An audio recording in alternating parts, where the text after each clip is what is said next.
Hormatly mekendештер, улак сүйүүчүлөр, ат оюндарынын сүйүүчүлөрү, азыр мына чейрек финалдагы кезектеги беттеш башталды. Бул үчүнчүсү. Алгачкысында мына Бөрүлү менен Аксу ойноду, анда Бөрүлү жарым финалга чыга алды. Андан кийин Сары Өзөн менен Талас жаштар ойноп, Сары Өзөн жарым финалга чыккан болсо, эми үчүнчү чейрек финалдык оюнга келдик. Бул Достук жана Арашан командаларынын ортосунда. Достук командасы мына кызыл, кара түстөгү оюнчулар, ал эми ушундай саргыч түс менен азыр булар Арашан командасынын оюнчулары. Албетте оюндун жүрүшүндө булар менен биз жакшылап тааныштырып өтөбүз. Ал мезгилде бул оюнчулардын буга чейинки көрсөткүчтөрү менен тааныштырып өтсөк. Достук 8-1 финалда Актала менен ойногон. Акталанын тайгазанына 14 рет улакты таштоо менен Достук командасы ишенимдүү түрдө жарым финалга чыга алган болчу. Ал эми Арашан болсо Ысык көл менен ойноп, негизинен Ысык көл бул беттештеги албетте күчтүү командалардын катарында эмес болгондуктан аларды утуп, Арашан командасы дагы 8-1 финалга чыккан. Бул беттештин фаворити албетте Достук. Бул Достук командасы байгелүү орундарга ат салыша турган командалардын бири болуп эсептелет. Азыр мына ортодогу калыс бул эки команданы мына беттешти баштаганга шарт түзбөй атат. Бир нече ирет фальстарт бул жерде орун алды. Булар ушунчалык мына оюнду баштаганга даяр турушат.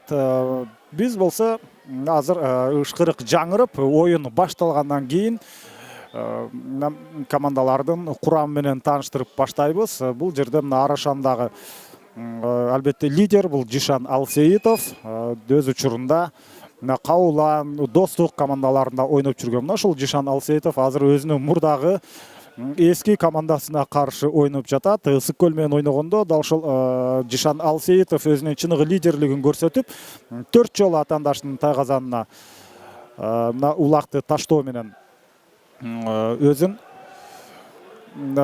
жакшы жагынан көрсөтө алган. Таптакыр булар мына оюнду баштай албай атат. Кезеги менен канчанчы ирет мына фальстарт орун алды. Жана мына эми гана чындап оюн башталды. Алгачкы 20 мүнөттүк. Азырынча мына улак, бул 35 килограммдык улак ошундай үстүнөн көп аттар басылып, өзүнүн чыныгы формасын жогото элек. Демек, азыркы учурда улакты жерден көтөрүп кетүү оңоюраак болот. Мына ушул учурдан пайдаланып, албетте сөзсүз түрдө Достук командасы эсепти ачып, оюндун башында өздөрүнө ыңгайлуу эсепти каттап алганга аракетин жасайт. Азырынча улакты тартууга болгон аракеттер жүрүүдө. Ал учурда ушул Достук командасынын оюнчусу Аскат Аскаров минген аты доллар. Ошол улакты жерден көтөрүп барып, бирок аянттан сыртка чыгып кетти дагы. Эми жеке-жеке чыгуу орун алат.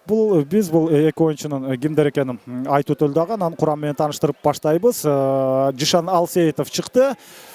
Жана Арашан командасынын курамында Достуктан болсо Байыш Ниязов. Эки команданын чыныгы лидерлери азыр ортодо. Байыш Ниязов Бөрүлү, Кожоңкул командаларында ойноп жүргөн өз кезегинде. Азыр биз курам менен тааныштырып баштайбыз. Арашандын оюнчулары биринчи катар сан менен Мирлан Алсеитов, 1979-жылы төрөлгөн, минген аты Баклан. Андан ары экинчи катар санда Фархат Шаршекеев, 1983-жылы төрөлгөн оюнчу, анын минген аты Резерв. Аббат Султанов 3-чү катар саны менен 1985-жылы төрөлгөн, минген аты Геркашка. Андан ары Бактияр Токтокожоев 4-чү катар саны менен минген аты Кобра. Данияр Нарымбек уулу Мырзатору, Кайрат Кыштобаев, Лексус. Мына Лексус деген дагы бир ат бар. Ал мезгилде Достуктун оюнчулары мына улакты жерден көтөрүп өз карамагына ала алды. Жана мына мараны көздөй, тайгазанды көздөй сызып чабуулда бара жаткан мезгил. Бардык оюнчулар албетте бул жерде чабуулга өткөнгө анча кандай мүмкүнчүлүк болот?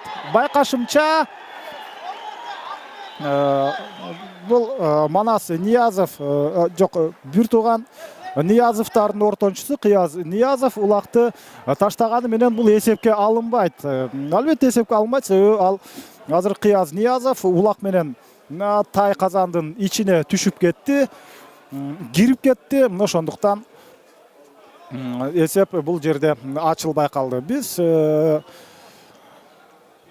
Арашан командасынын оюнчулары менен тааныштырып жаткан болчубуз. Мына Кайрат Кыштобаев минген аты Lexus деп ушуга келип токтолгонбуз. Андан ары Урмат Абдыш уулу 7-катар сан менен минген аты Береке. Жишан Алсеитов БТР менен өзүнүн өнөрүн тартуулап жатат. Калмурза Аскаров минген аты Спартак, Ишембек Иманалиевдики Азон, Анарбек уулунуку Сүлүк Кара жана Токтобек Мырзабай уулу Көк. Бул Арашандын курамы болду. Ал эми Арашандын башкы машыктыруучусу Исаков, команданын жетекчиси Бектенбаев. Жекеме-жеке чыгуу кайрадан орун алат. Эки командадан оюнчулар чыкты. Достуктан Байыш Ниязов. Мына ушул Достук командасында бир тууган 3 оюнчу бар. Бул Байыш Ниязов, Кыяз Ниязов жана Манас Ниязовдор. Азыр Байыш Ниязов мына ортодо.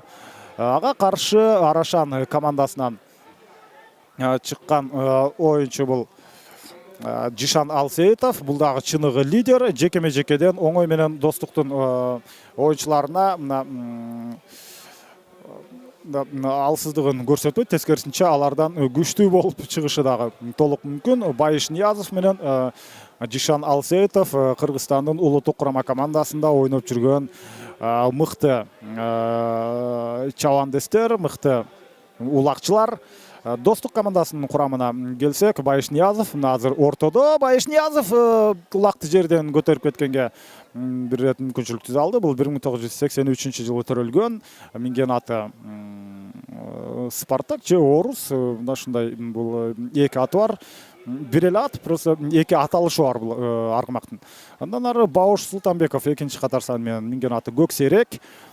Акбар Иманкулов учурунда Кауланда ойноп жүргөн оюнчу, минген аты Шрам. Таши Майлыбашев минген аты Дон. Ильяс Исабеков Чагылган. Аскат Аскаров Сары Өзөндө ойноп жүргөн оюнчу өз кезегинде. Бул минген аты Доллар.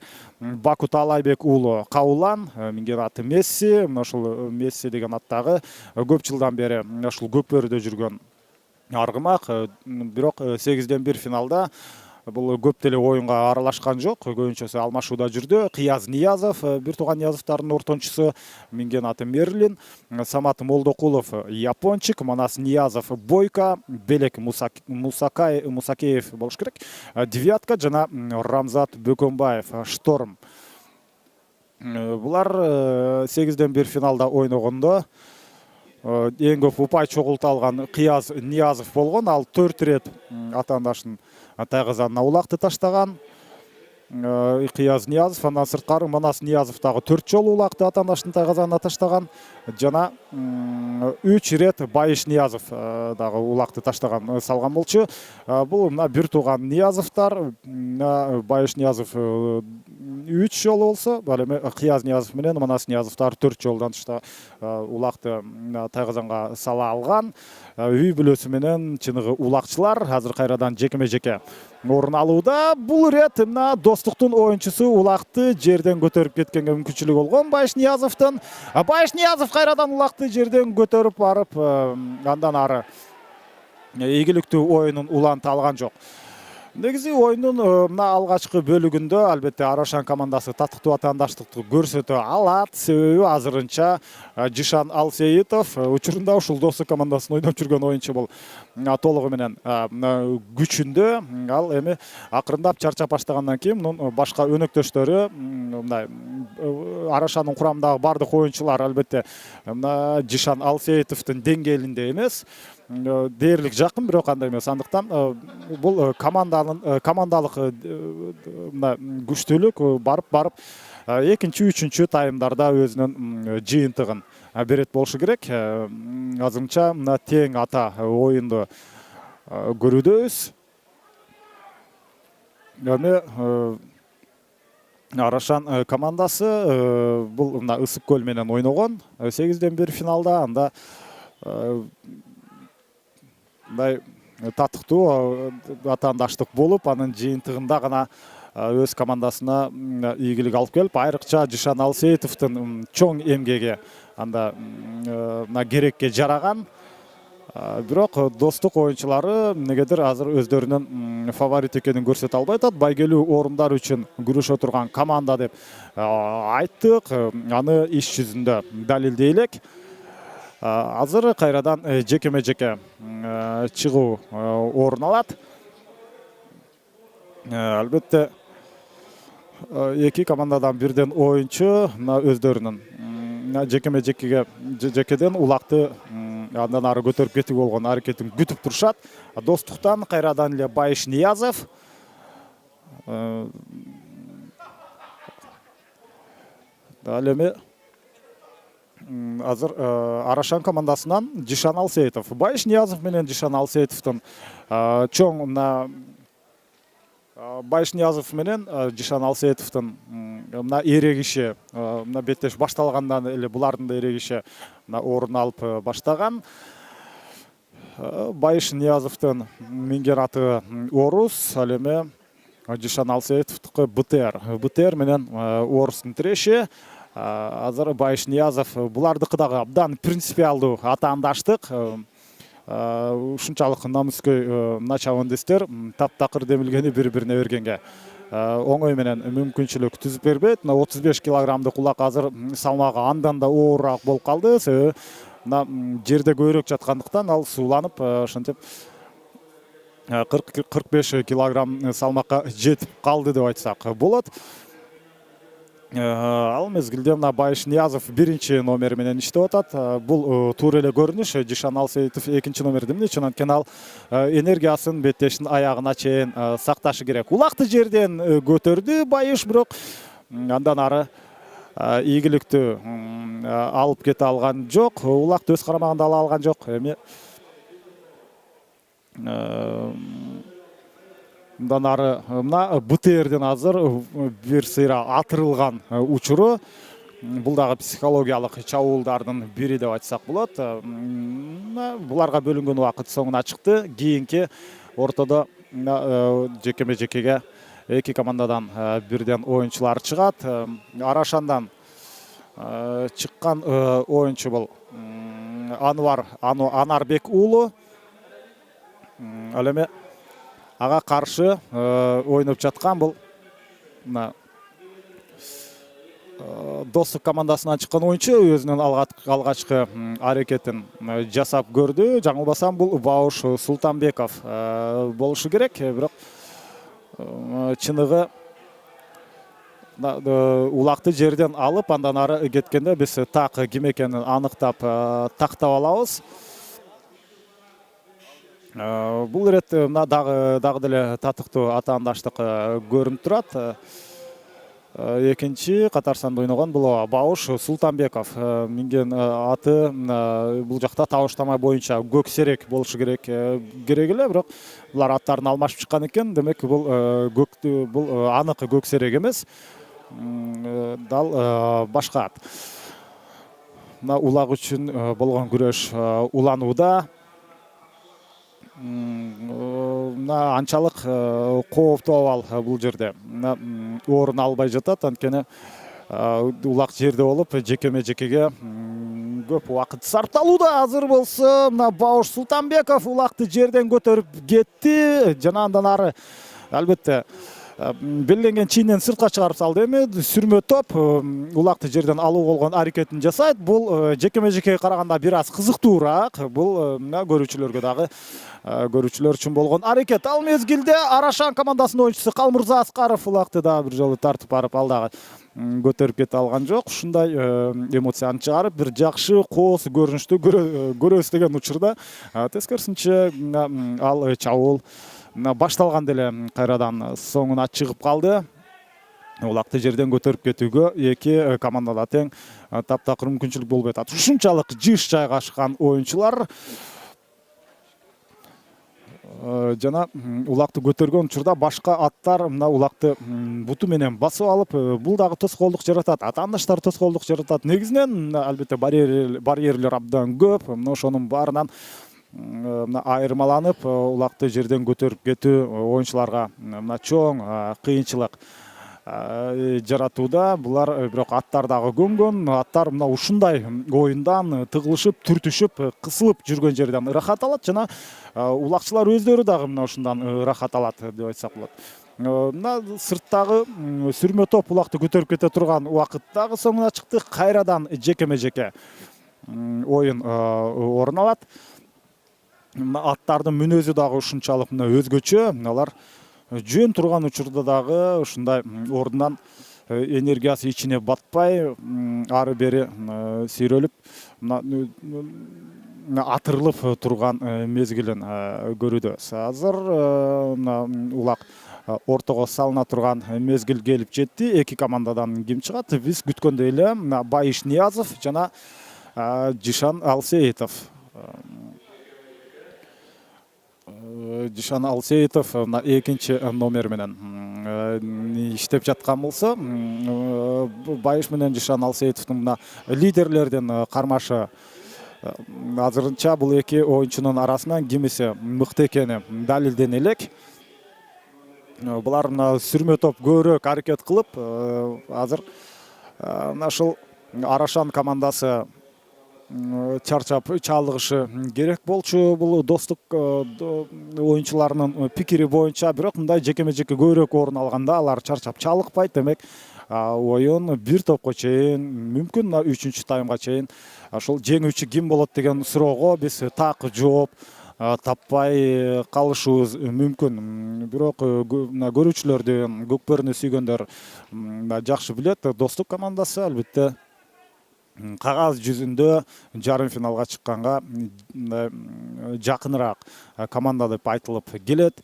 Иш жүзүндө анысын азыр таптакыр далил элек. Жада калса мына бир упай алганга да буларда мүмкүнчүлүк болгон жок. Бир жолу улакты тайгазанга салышты, бирок эрежени бузуу менен. Эмне үчүн? Анткени аты менен кошо тайгазанын ичине кирип барып улакты таштаган. Ал эрежеге туура келбей, дал ушундай көрүнүш орун алган. Бул мына Байыш менен Жишандын ортосундагы аракет дагы ийгиликтүү болуп чыккан жок. Байыш өзүн активдүүрөөк алып жүрүүдө. Аны ошентип мына көз ачып жумганча биринчи 20 мүнөттүктүн 15-чи мүнөтү дагы артта калган экен. Азыр оюнчулар алмаша турган учур келди. Эми бул жерде Арашан командасынан Мирлан Алсеитов чыкты. Ал эми Достук командасынан Бауш Султанбеков жок, ал эмес, Белек Мукаев чыккан экен.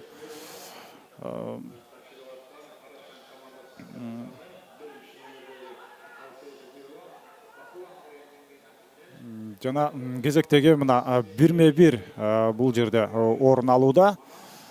Ошондуктан жок, Манас Ниязов. Манас Ниязовдун минген аты Бойко, ал эми Мирлан Алсеитовдуку Баклан. Мына Бойко менен Бакландын тирешүүсү. Жана Манас бул бир тууган Ниязовдордун эң кичүүсү. Манас улакты жерден ийилип көтөрүп кете алды. Ошол замат Мирлан Алсеитов ага каршылык көрсөтүүдө. Мына Жишан Алсеитов менен Мирлан Алсеитов, ал эми Байыш Ниязов менен Манас Ниязов. Ушундай бир туугандардын ал мезгилде эсеп сандарын ача турган учур дээрлик келип калган учурда кайрадан Достук командасы аларга ийгилик жылмайган жок. Азыр Тайгазандын жанында жерден улакты көтөрүп кетүү албетте кыйынга турат. Улактын бир жакы капталы толугу менен Тайгазан менен жабылып турган учуру. Жекеме жеке мына аракеттер Достук командасынын оюнчусу азыр мына топту ушинтип жарып барып, бирок улак жерден көтөрүлбөй калды. Эми кайрадан жекеме жеке байкашымча Байыш менен Жишандын кезектеги дуэлин, эрөөлүн көрөт сыяктуубуз. Кимиси ийгиликтүү болуп чыгат. Ушундай суроо бул жерде албетте ийгиликтин 60-70% ушу минген аттан көз каранды деп айтышат. Бирок чындап келгенде менин пикиримде бир 80%га чейин минген аттан көз каранды болот деп айтсак бул аша чапкандык эмес. Арашан командасынан Ишенбек Иманалиев чыккан жана ага каршы ойноп жаткан мына азыр Достук командасы кайрадан чабуулда. Алар эң ыңгайлуу учурда азыр өздөрүнө алып келди дагы. Эсеп сандары ачыла турган учурда ошентип улак Тайгазандын кырына тийип, андан ары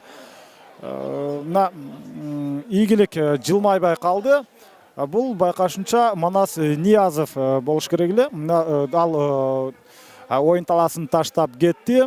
Улактын салмагы бир топ эле оор экени байкалып жатат. Мен мындай албетте аны барып көтөрүп кармап көргөнгө мүмкүнчүлүк жок. Жеринен бул жерде отурганы менен албетте биз сырттабыз. Менин мындай жеке пикиримде мына ушул 45 килограммга жакындап калган улактын салмагы бардай. Мына ошондуктан мына оюнчулар азыр улакты жерден көтөрүп жатканда болгон күчү мына ошондуктан улакты ошентип Тайгазанга таштай алган жок. Ортолук бөлүктө тагыраагы азыр мына Арашан командасынын Тайгазанынын 20 метр аралыгындагы жерде улак турат. Атайын белгиленген тегерек чийиндин ортосунда. Биринчи бөлүмдүн акыркы көз ирмемдерине биз жетип келдик. Эсеп сандары ачылган жок. Албетте активдүүрөөк Достук командасы болду. Аларда 2 ирет кооптуу абалды жарата алды. Экөөндө тең алардын бактысына ийгилик жылмайбай алды. Жишан Алсеитов менен Байыш Ниязов кайрадан ортодо. Булар ушинтип улакты жерден алууга болгон аракеттерин жасап жаткан учурда биринчи 20 мүнөттүк соңуна чыкчудай. Демек биз биринчи бөлүктө ушундай 0-0 эсеби менен аяктайбыз дегенге мен көбүрөөк ишенип баштадым. Азыр Алпарычы акыркы секундаларды айтып баштайт болушу керек. Ал учурда Байыш Ниязов өзүнүн активдүүлүгүн жоготпостон улакты жерден көтөрүп кеткенге аракет жасап баштады. Жана биринчи 20 мүнөттүк соңуна чыкты. Эсеп сандары 0-0. Биз бул беттештин тагдыры мүмкүн экинчи же үчүнчү таймда чечилип каларына күбө болобуз.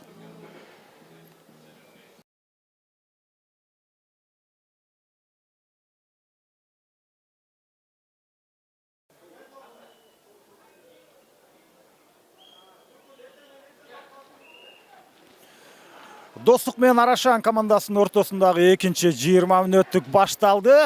Биринчи бөлүктө эсеп сандары ачылган жок. Азыр булар албетте мына экинчи таймда Тайгазандарын алмашып алгандан кийин эми Достук командасы оң тараптагы Тайгазанга улакты таштаганга аракет кылат. Ал эми тескерисинче Арашан командасы мына карама каршы сол жактагы Тайгазанга чабуулга өтөт. Азырынча ага өтүү үчүн мына жерден улакты көтөрүп кетиши керек. Ал орун ала элек. Сарыөзөн бул беттештин фаворити болуп эсептелген менен аны биринчи таймда далилдей алган жок. Бирок албетте активдүүлүгүн көрсөттү. Эки жолу кооптуу абалды жаратты. Экөөнө тең упай сандарын өзгөртө алган эмес. Бул жерде мына Арашан командасын алга сүрөп, өзүнүн лидерлиги менен, капитандык кызматты аткаруу менен жакшы деңгээлден бара жаткан мына ушул Жишан Алсеитов. Ал өзү жалгыз ушул албетте командалаштары өнөктөштөрү менен кошо ийгиликтүү ойной алды. Биринчи 20 мүнөттүктө дал ушундай оюнду албетте уланта турган болсо, Арашан командасы мен күткөнгө караганда жакшыраак оюнду өткөрүүдө. Достук болсо тескерисинче мен күткөндөй деңгээлдеги оюнун көрсөтө элек. Алдыда 20 мүнөттөн албетте 2 тайм бар. Экинчи бөлүктөгү алгачкы жеке чыгуу орун алат. Биз кайрадан эле мына ушул Байыш Ниязов менен Жишан Алсеитовдун ортосундагы тирешүүнү көрөбүзбү? Мына Жишан Алсеитов чыгууга даяр болчу, бирок ал эмес, башка оюнчу чыкты бул жерде. Мына Баку Талайбек уулу учурунда Каулан командасында ойноп жүргөн. Аны минген аты Месси, негизинен Месси менен ойунду жүргүзүп келген. Бүгүн азыр болсо ага каршы Мирлан Алсейитов улакты көтөрүп кеткенге кимисинде мүмкүнчүлүк болот. Баку Талайбек уулу 1991 жылы төрөлгөн. Ал эми Достук командасынан чыккан оюнчу. Бул аска таска жок. Манас Ниязов бир тууган Ниязовдардын эң кичүүсү. Улакты кимиси жерден алып кетейин дегенде ошол замат тоскоолдуктар жаралууда. Ал эми Манас Ниязов болсо азыр Орус минген аты Орус. Мына ушул Орус аттуу аргымактын үстүндө Манас Ниязов улакты алды жана чабуул. Экинчи таймдагы алгачкы чабуул бул жерде орун алууда. Бирок Тайгазанга албетте жакын бара алган жок. Атаандаштары тоскоолдук көрсөтүп калды. Ал жерде мына Жишан Алсеитовдун сүрмө топтун ортосунда жүргөнүн көрүүдөбүз. Мына ушул Жишан Алсеитов баш болуп топ сүрүлүп барып аянттан сыртка чыгып кетишти. Кайрадан жекеме-жеке. Бул ирет эми мына ушул Арашан командасынын Тайказанынын жанындагы жерге улак ташталат. Манас Алсеитов улакты жерге таштап, өзү аянттын ичинде калабы? Жок, андай эмес. Анын ордуна эми Байыш Ниязов чыкты. Манас Ниязов улакты таштап кетти, эми Байыш Ниязов азыр ортодо. Ал биринчи катар сан менен Байыш Ниязовго каршы албетте бул жерде бул ирет Жишан Алсеитов чыккан жок. Буларда албетте тактикалык жүрүш болуп жатат. Себеби Жишан Алсеитов күчүн мына ушул 3-чү таймда да толук сактап калышы керек. Азырынча оюндун жүрүшү Арашан командасы да ыңгайлуу. Алар чарчап чалыкпай, көп күч сарптабастан ушундай жакшы ойноп жатышат. Азыр Байыш активдүүрөөк улакты жерден көтөрүп кеткенге аракет жасады. Ал мезгилде Арашандын оюнчусу Данияр Нарымбек уулу. Данияр Нарымбек уулу 1988 жылы төрөлгөн. Минген аты Мырза Тору. Данияр албетте экинчи номер менен иштейт. Аттарды ушунчалык бири-бирине аттар сүзүшүп кагышкан учур жок. Жөн гана тактикалык ыңгайлуу позицияны өзүнө кармап турат. Ал мезгилде Байыш улакты жерден көтөрө алды. Жана өзүнө ыңгайлуу кылып илип, эми Байыш Ниязов улак менен ага мына татыктуу каршылыкты Данияр Нарымбек уулу көрсөтө алган жок. Бир оюнчу бул жерде мына каршылык көрсөткөн. Эсеп сандары ачылышы керек. Жана ачылды албетте. 1-0 эсебинде Достук командасы алга чыкты. Байыш Ниязов эң керектүү өз командасына алгачкы упайды алып келди. Мына Байыш Ниязов анын минген аты бул жерде негизинен Орус ысымдуу аты жүрсө, азыр аны Манас Ниязов ал ат менен жүрөт. Ошондуктан мүмкүн бойка болушу мүмкүн. Мен мына өңүнөн так жакшы тааныбай калдым. Эмне болсо азыр эсеп сандар ачылган. Ортолук бөлүктөн кайрадан улакты көтөрүп кетүүгө болгон аракет башталат. Экинчи бөлүк Достук командасы үчүн ийгиликтүү башталды. Арашан оюнчулары сөзсүз түрдө албетте эсепти теңегенге аракетин жасайт. Биз албетте Жишан Алсеитовдон активдүүрөөк оюнду күтөбүз. Ал күчүн 3-чү бөлүккө сактап олтурбастан эле эртерээк эсеп сандарын албетте теңегенге аракетин көрүшү керек. Азыр жерден улакты көтөрүп кетүүгө Достуктун оюнчусу Кыяз Ниязов бир аракет кылып көрдү. Андан ары дагы албетте бул оюнчуларда мына ушул жекеме-жекеге чейин эле Достук командасында улакты жерден көтөрүп кетүүгө мүмкүнчүлүгү болушу керек. Бул ирет Акбар Иманкулов аракет кылып көрдү. Андан ары дагы бир оюнчу. Достуктун оюнчуларын дээрлик баары деңгээли бирдей. Андыктан бирөөсү болбосо экинчиси улакты жерден көтөрүп кетүүгө мүмкүнчүлүгү болот. Азыр улак жерден көтөрүлдү, бирок бул оюн уланбайт. Ал жөн гана ортолук бөлүккө улакты таштоо үчүн болгон аракет. Баку Талайбек уулу таштады. жана ал мына аянттын ичинде калды. Ага каршы Белек Мукаев чыкты, минген аты девятка.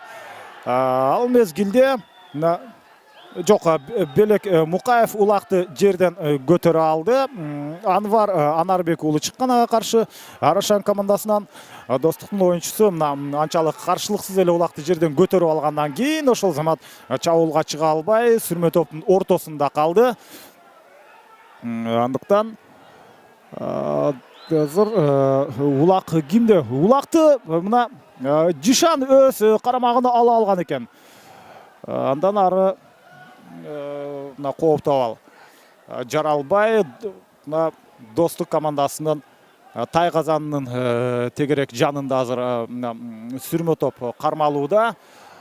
Дал мезгилде эми карама каршы тарапка сөзсүз түрдө Достуктун бул оюнчусу чабуулга чыгышы керек.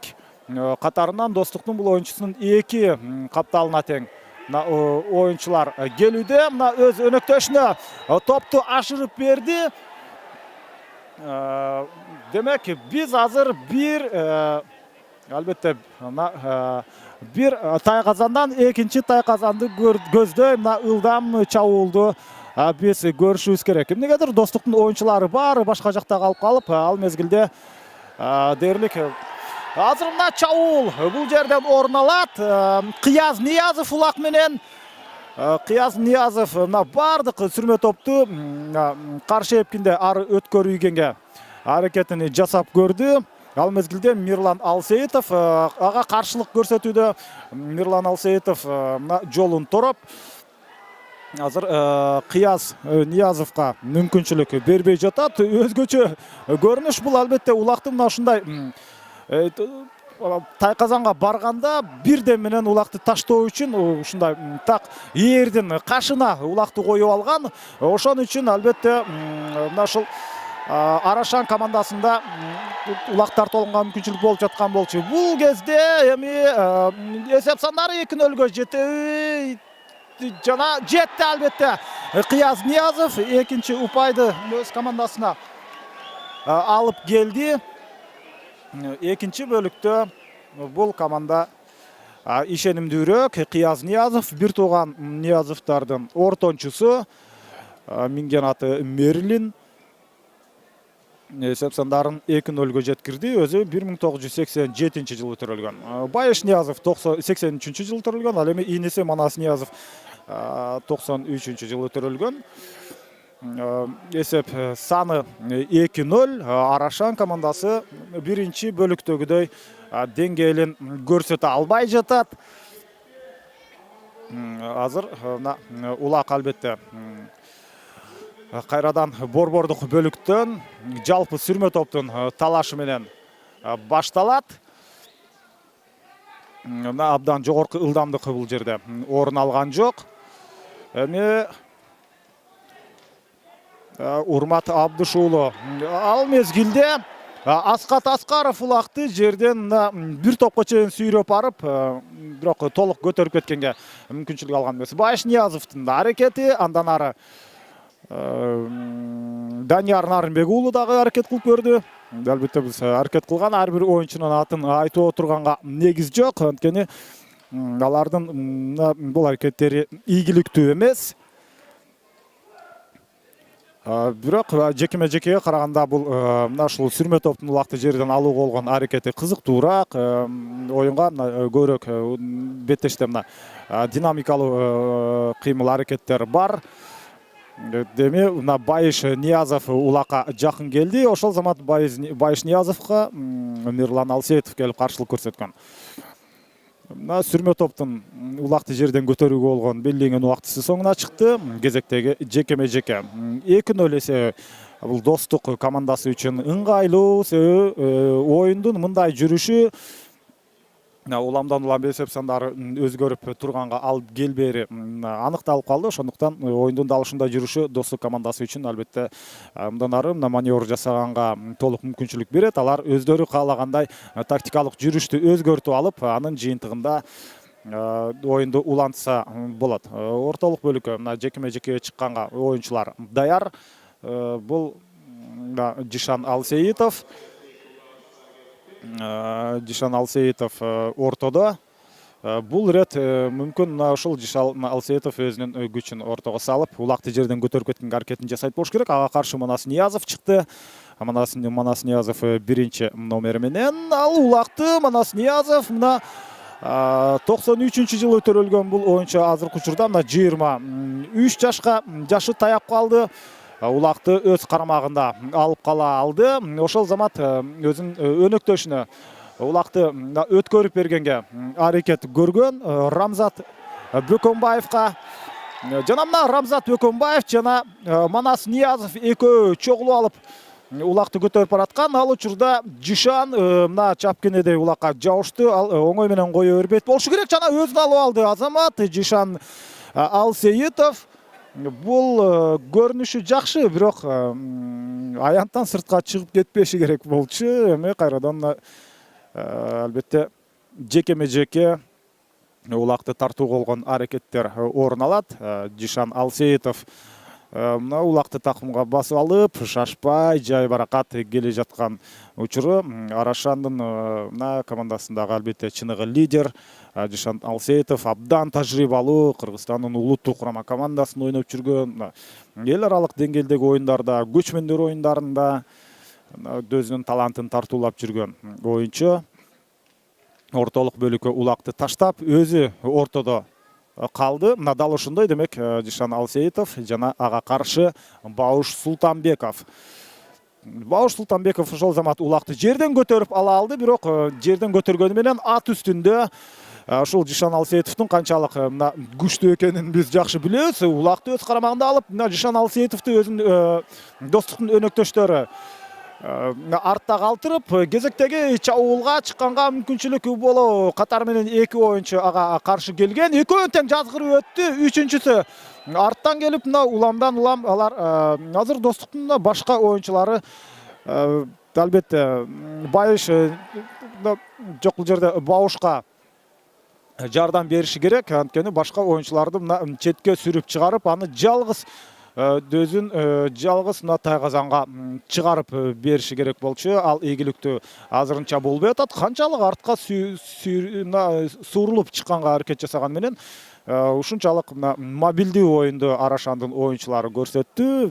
Болгону экинчи таймда мына 2-0 эсеби негизинен мен Арашандын бүгүнкү оюнуна толугу менен көңүлүм толуп, ичим жылып турган учуру Достуктай командага ушундай каршылыктуу көрсөткөн. Бул рет болсо Достук командасы ошентип ийгиликтүү кыймыл аракет жасай алды. Эрдин кашына улакты кармап турган учурда Мирлан Алсейитов улакты тартып алган. Ошол замат Достуктун оюнчулары кайрадан улакты тартып алууга аракет жасаган. Жерге түшүп калган улак толук көтөрүп кеткенге мүмкүнчүлүк болгон жок. Бирок бул иреттагы ишенимдүү жана эсеп 3-0. Албетте эсеп 3-0.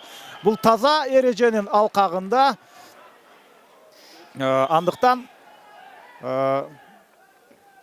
бир аз пикир келишпестик бул жерде орун алууда. Ал эми улакты салган оюнчу менин алыстан так көрүнбөй атат. Манас Ниязов болушу керек. Манас Ниязов эсепти 3-0гө жеткирип кое алды. Эгерде башка оюнчу болсо албетте биз кайрадан тактап айтабыз. Бирок 3-0 эсеби бул Достук командасы үчүн абдан ишенимдүү көрүнүш. Ортолук бөлүктөн кезектеги улакты жерден алып кетүү болгон аракет. 3-0 эми Арашан мындай оюну менен албетте бул беттеште жеңишке жетүүгө болгон аракети, жеңишке жетүүгө болгон дымагы бир аз өчүп баштады. Бирок Жишан Алсейитовдун биз чыныгы лидерлигин көрө элекпиз. Биринчи таймда албетте лидерлигин жакшы эле көрсөттү, бирок дал тайгазанга улакты салбагандан кийин анын мыкты оюнчу экенинен бул жерде эч кандай пайда жок. Ортолук бөлүктө улак сакталууда. Активдүүлүк эки командада тең бар. Позициялык активдүүлүк бар, бирок чабуулга өтүүгө болгон кыймыл аракеттер толук ишке ашпай жатат. Биз мына чейрек финалдагы 3-чү оюнду көрүүдөбүз. Мына 3-чү оюндагы 2-чи тайм. Эсеп сандары 3-0. Бир да оюнчу эңкейип улакты алганга мүмкүнчүлүк болбой, эми жекеме-жеке чыгуу албетте бул жерде орун алат. Бир эңкейип улакты мына жерден алып кеткен Асхат Аскаров улакты ортого таштады. Эки командадан ким? Бул жерде Мирлан Алсеитов келатат. Демек ошол ортого чыкты Арашан командасынан. Достуктан болсо Самат Молдокулов минген аты япончик. 1993-жылы төрөлгөн оюнчу. Самат Молдокулов. Бул Мирлан Алсеитов болсо минген аты Баклан. Бул жерде Самат Молдокулов минген аты МВД. Бул жерде тактап алдым мен кесиптештерим аркылуу. Бул Самат Молдокулов өз учурунда ИИМдин командасында ойноп жүргөн. ИИМдин командасы алар да өз учурунда абдан күчтүү болчу. Мына 2000 айрыкча 2009-10 жылдары ушундай татыктуу байгелүү орундарды алып жүргөн учурлар болгон. Азыр болсо мына Самат Молдокулов ошол достук командасында өзүнүн өнөрүн көрсөтүп, мына жекеме-жекеде анчалык ийгиликтүү эмес, бирок позициялык жактан позициялык тирешүүдө Мирлан Алсеитовго эч кандай алсыздыгын көрсөткөн жок. Анын минген аты улакты буту менен жерде басып алып турат. Мынчалык тирешүү мына ошол талас жаштары менен Сары Өзөн командасынын ортосунда болду. Анда бир топко чейин бир нече оюнчу алмашканына карабастан мына ушундай ортодон улакты алып кетүүгө мүмкүнчүлүк болгон эмес. Азыр Арашан командасынан Ишенбек Иманалиев чыкты ортого. Ишенбек Иманалиевдин минген аты Азон. Азондун канчалык жакшы экенин бул жерден байкап атабыз. Ушундай атаандашынын атын сүрүп сыртка чыгарып салганга чейин бирок Байыш Ниязов өзүнө ишенимдүү, ал токтоо мындай атаандашына улакты жерден алганга дагы мына мүмкүнчүлүк түзүп берди. Жерден үзүп бараткан учурда гана ал атаандашынан улакты колунан жулуп алганга, сууруп алганга аракет жасайт. Азыр Байыш Ниязовдун минген аты бул жерде Мерлин менен жүрөт. Байыш Ниязов бүгүнкү оюнда ушул Мерлин аттуу, Мерлин Монронун атынан коюлган. Бул ат сырткы көрүнүшү дагы абдан да сулуу аттардын катарына кирет деп айтсак болот. Жана бул эң башкысы анын бул аттын сулуулугунда эмес, бул аттын мына ушунчалык пайдалуу ийгиликтүүлүгүндө. Ал мезгилде Байыш Ниязов улакты жерден көтөрүп кете алды, бирок убакыт соңуна чыгып калды. Эсеп сандары 3-0, экинчи бөлүктө достук командасы ийгиликтүү ойной алды.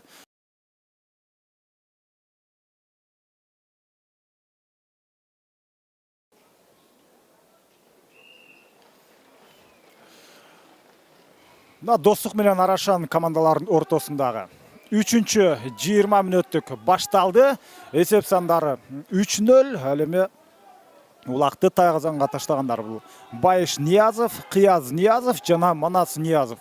Мына ушул 3-1 тууган, үчөө тең бир жолдан улакты тайгазанга сала алышты. Азыр мына улакты жерден эңип кетүүгө болгон аракеттер орун алып, бул рет албетте кимисе ийгиликтүү болот. Кайсы команда? Аны сиздер менен чогуу көп болобуз. Азыр аракет кылып көргөн Арашан командасынын оюнчусу Калмурза Аскаров болду.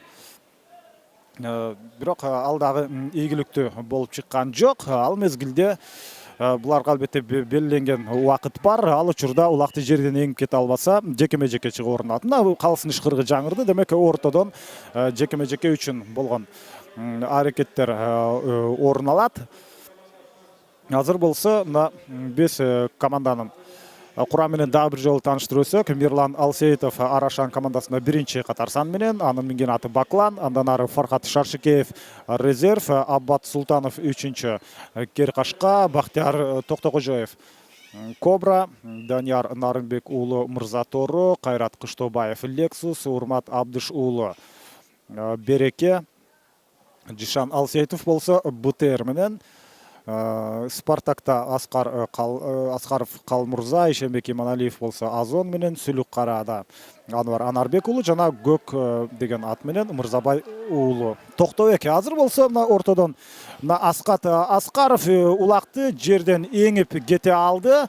Ал ушул Аскат Аскаровдун улак сүйүүчүлөр абдан жакшы билет. Ушул жерден эңип кетүү боюнча Кыргызстандагы эң мыкты оюнчу болуп эсептелет. Азыр жаңылбасам бул жерде Байыш Ниязов улак менен жана ал 4-чү упайды өз командасына алып келгенге жакшы мүмкүнчүлүк бар. Жана Азамат Байыш Ниязов өз командасына 4-чү упайды алып келди. Ошентип албетте улак тайгазанда 3-чү тайм достук үчүн дагы ошентип ийгиликтүү башталды. Биринчи бөлүктө алар бир да жолу улакты тайгазанга сала алышкан эмес. Азыр ортолук бөлүктөн кайрадан беттеш уланат. Байыш Ниязов достуктун чыныгы лидер оюнчусу. Минген аты негизинен кечээкү эмес, ушул 15 мартта болгон беттеште ал Орус ысымдуу атты минип жүргөн. Бүгүн ал башка ат менен чыкты. Орус менен бүгүн Манас Ниязов өзүнүн эмгегин көрсөтүүдө. Ал мезгилде мына жерден улакты көтөрүп кетүү болгон аракетти Бауш Султанбеков жасап көрдү. Биз мына ушул Кыргызстандагы жерден улакты эңип кетүү жагынан эң мыкты оюнчу Аскат Аскаров дагы азыр учурунда мына Сары Өзөн командасында ойноп жүргөн оюнчу бул жерде бар.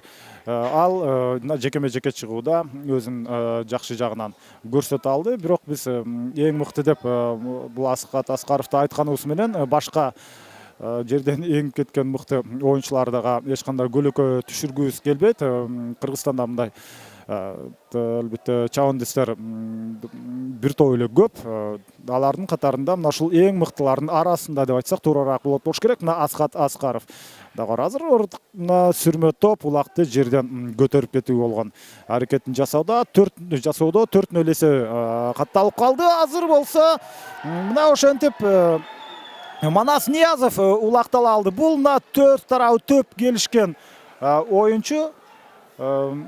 Мына ал минген аты мына Бойканын үстүндө улакты өз тарабына алып, мына ал бул улакты жерден эңип кетип, улакты салуу жагынан дагы мыкты, абдан ыңгайлуу позицияга чыкты жана улакты таштайбы? Дал ошондой мына таза ташталган улак Манас Ниязов эсепти 5-0 жеткирип, бул беттеште жеңүүчү ким болот деген суроого толук жоопту берип салды. Анткени мына 5 упай айырмачылыкты албетте кыскартууга мүмкүнчүлүк бар, бирок аны андан ашып өтүү мына ушундай калган бир 16-17 мүнөт аралыгында бул мына ушунча 5тен көп упай алуу Арашан командасына дээрлик мүмкүн эмес нерсе. Эсеп 5-0. Достук командасы өзүнүн деңгээлин мына ушул 2-3 таймда чындап көрсөтүп баштады. Биз башында болжолдогондой эле Арашан биринчи таймда жакшы оюн көрсөтүп, бирок алар чарчап чалыгып баштагандан кийин достук оюнчулары өзүнүн деңгээлин мына иш жүзүндө аныктайт болушу керек деп айтканбыз. Мына ал иш жүзүндө туура болуп чыкты. Себеби мына достук командасынын оюнчулары дагы тажрыйбалуу жана минген аттары дагы албетте ушундай узак убакытка чейин жакшы өздөрүнүн жакшы деңгээлин алып жүргөнгө мүмкүнчүлүгү бар. Ал учурда жерден улакты эңип кеткенге достук командасынын оюнчусу Баку Талайбек уулунда мүмкүнчүлүк болду, бирок ал аянттан сыртка чыгып кеткендиктен мына ушундай өзгөчө көрүнүш бул жерде орун алды. Анткени Баку Талайбек уулунун минген аты бул орус менен чыккан экен. Мына ушул орус ысымдуу минген ат менен азыр Баку Таалайбек уулу ушунчалык мына жакшы ат экенин ушундан байкасак болот. Ал оюн эмес, жөн учурда дагы дал ушул Тайгазандын жанына барып токтой калып, ээсине ыңгайлуу учурду түзүп бере алды.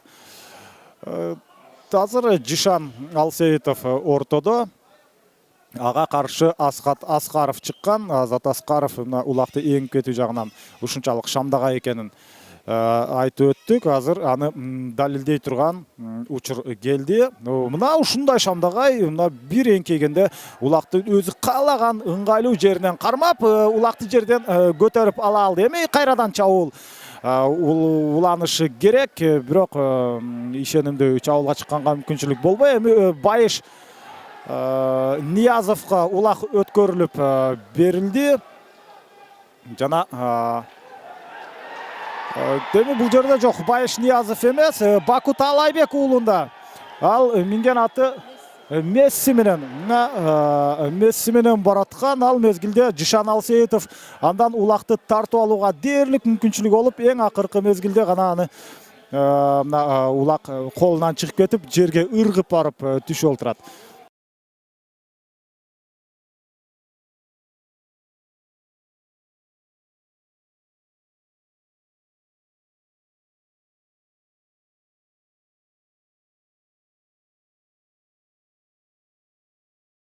Үчүнчү таймдагы ортолук бөлүккө жакындап калды. Биз достук командасынын албетте бул беттеште жеңишинен эч кандай шек санабай койсок болот. Бирок башка суроо бар. Эми албетте достук оюнчулары дагы канча жолу улакты Тайгазанга таштайт жана эсеп сандарын кыскартып, жок дегенде бир жолу улакты достуктун Тайгазанына салганга мына ушул Арашан командасында мүмкүнчүлүк болобу деген дагы суроо бар. Жишан Алсейитов өзүнүн активдүүлүгүн бул 3-чү бөлүктө кандай көрсөтөт деген суроо бар. Буларга азыр саналуу мүнөттөр ичинде күбө болобуз. Улак жерде азыр калыстын ышкырыгы жаңырышы керек жана жаңырды. Демек кезектеги жекеме жеке чыгуу орун алат. Эки командада тең 4төн гана оюнчу оюн талаасында жана жалпысынан бул жакта мына табыштамага 12ден оюнчу кирген. Андыктан алмашуулар бул жерде мына тыныгуу оюн токтоп калган учурда алмашуулар орун алды. Азыр Байыш Ниязов ортодо. Ага каршы Мирлан Алсейитов чыкты. Жана демилгени колго алуу болгон, өз тарабына оодаруу болгон аракеттер жасалат. Эки командадагы биринчи катар санда ойногон оюнчулар. Байыш Ниязов улакты колуна кармап, бирок көтөрө алган жок. Дагы бир аракет канчалык ийгиликтүү болот, ийгиликтүү болбой калды. Эми Байыш Ниязов биринчи жана 5-чи упайды, биринчи жана 4-чү упайды өз командасына алып келген. Дал эми дагы улакты салган оюнчулар тууралуу айтсак, булар достук командасында жалаң бир тууган улакчылар Ниязовтар гана улакты Тайгазанга сала алды. 1-чи менен 4-чүнү Байыш Ниязов, 2-чини Кыяз Ниязов, ал эми 3-чү менен 5-чини Манас Ниязовтар салган. Улак жерден көтөрүлдү. Эми Мирлан Алсейитов менен Байыш Ниязовдун улакты талашкан учурунда Байыш Ниязов ийгиликтүү болуп чыкты дагы. Эми ал Тайгазанды көздөй жөнөй турган учур келип жетти. Ал мына сурулуп чыкканга мүмкүнчүлүк ала алды. Бирок идеалдуу позиция болбогондуктан Тайгазанды көздөй ишенимдүү кеткен жок. Анын негизи жок болчу. Азыр Асхат бул жерде Кыяз Ниязовго улакы берилген. Кыяз Ниязов ыңгайлуу жерге улакты алып келип алды. Эми ылдамдык менен барып улакты таштаганга мүмкүнчүлүк болобу? Жана мына өзү жалгыз акыркы учурда гана атаандаштары тоскоолдук кылганга мына өздөрүнө шарт түзө алган ортолук бөлүккө чейин улак келди. Мына бизге абдан жакын жерге бул жерде келип отурат. Мына үстүнөн биз карап турган учурда Кыяз Ниязов, бул бир тууган Ниязовдордон ушул Кыяз гана 2 упай ала элек, башка Манас менен Байыш экөө 2ден упай ала алган. Өздөрүнүн тай казаны жакка чейин келишти. Азыр жебедей сызып мына чабуулга өткөнгө мүмкүнчүлүк болобу? Ылдамдыгын күчөттү Кыяз Ниязов. Жана азыр тоскоолдук бул жерде жаралган. Тоскоолдукту жокко чыгарып, атаандаштарын күтүп келген болсо, мына бир ыргытуу менен улакты тайказанга таштайм деп, анысы ийгиликсиз болуп, улак жерде калып калды. Андыктан жерден эң кетүүгө болгон аракеттер ушул Арашан командасынын тайказанынын ортосунда, тайказанынын жанында орун алат. Албетте улактын салмагы дагы бир топ оор болуп калган. Ал баштапкы калыбын дагы жоготту. Ал учурда албетте бул Достуктун оюнчусунун аты жерге жыгылып калды. Ал ордунан турушу керек. Ат жерден тура албай жатат. Жана бир нече аракет болуп, анын бул ат анчалык деле мына кооптуу абалга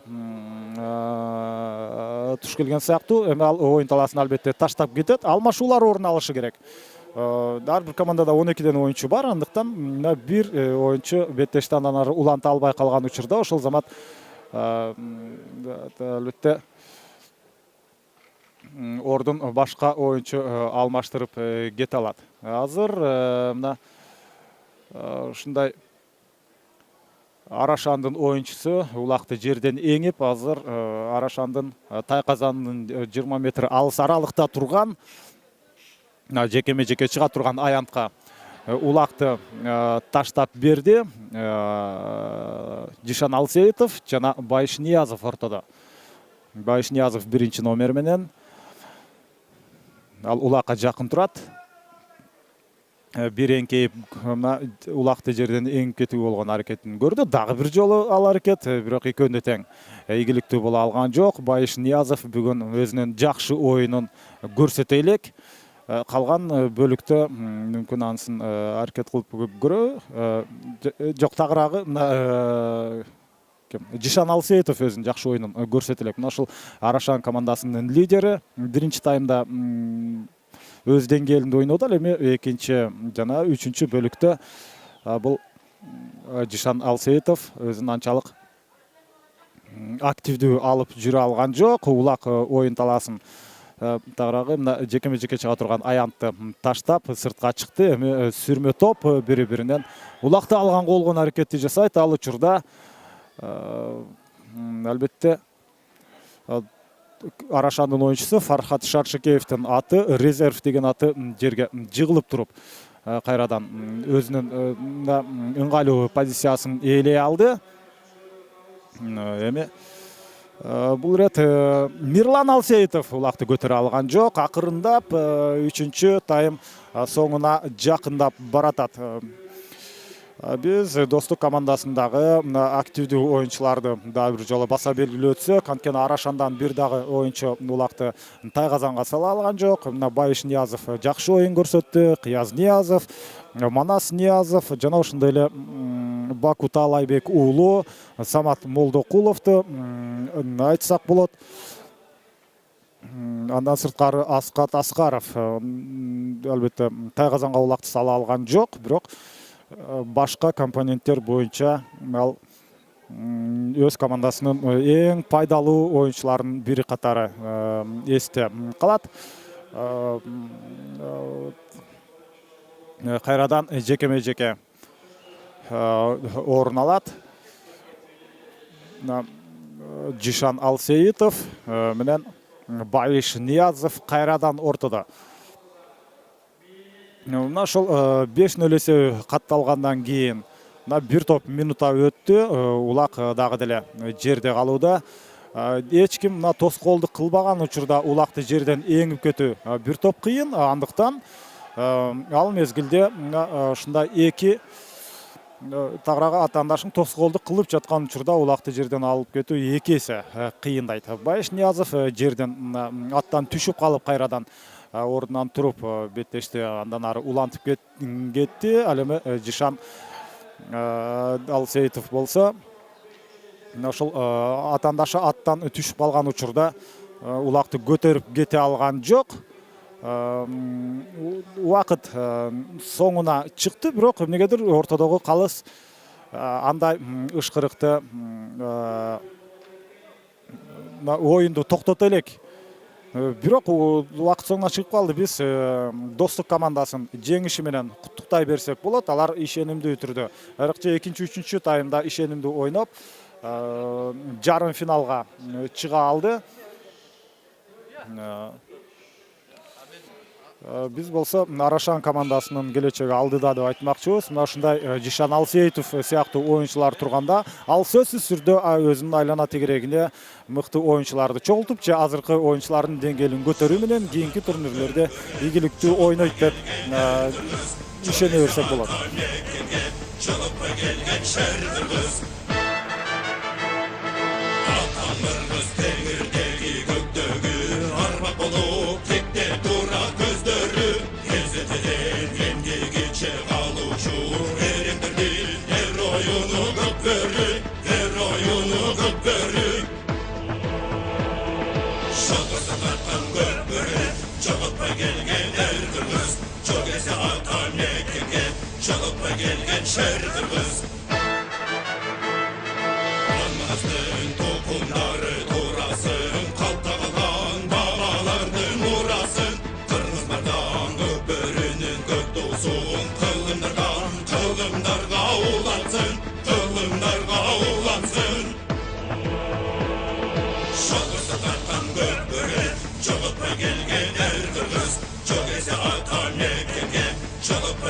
Şer kırgız, şol bursa tartkan gör